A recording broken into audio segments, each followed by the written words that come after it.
Episode number 266. He came to this melancholy conclusion as he entered the antechamber.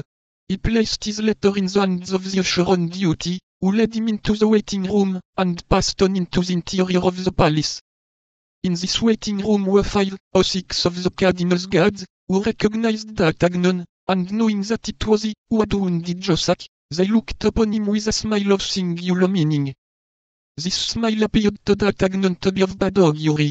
Only, as a Gascon was not easily intimidated, or rather, thanks to a great pride natural to the men of his country, he did not allow one easily to see what was passing in his mind when that which was passing at all resembled fear. He placed himself haughtily in front of Messieurs the guards, and waited with his hand on his hip, in an attitude by no means deficient in majesty.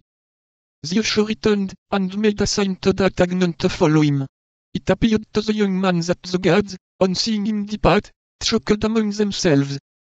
He traversed the corridor, crossed a grand saloon, entered a library, and found himself in the presence of a man seated at a desk, and writing. The usher introduced him, and retired without speaking a word. D'Artagnan remained standing, and examined this man.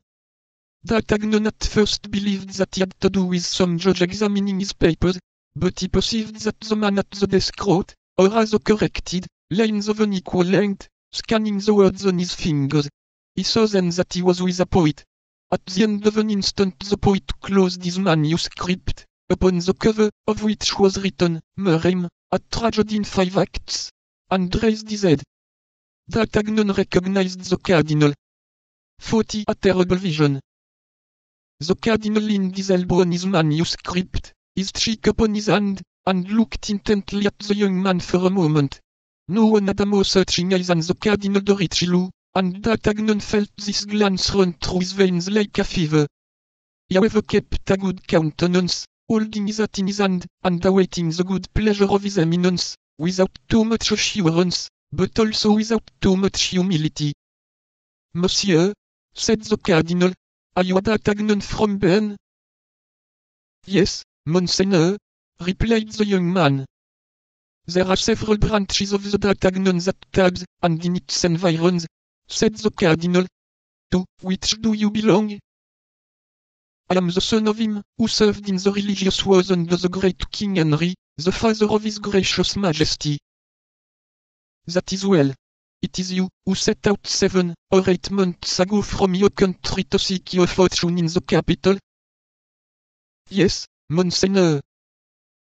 You came through Meung, where something befell you. I don't very well know what, but still something. Monseigneur, said D'Artagnan, this was what happened to me. Never mind, resumed the Cardinal, with a smile which indicated that he knew the story as well as he who wished to relate it. You were recommended to Monsieur de Tréville, were you not?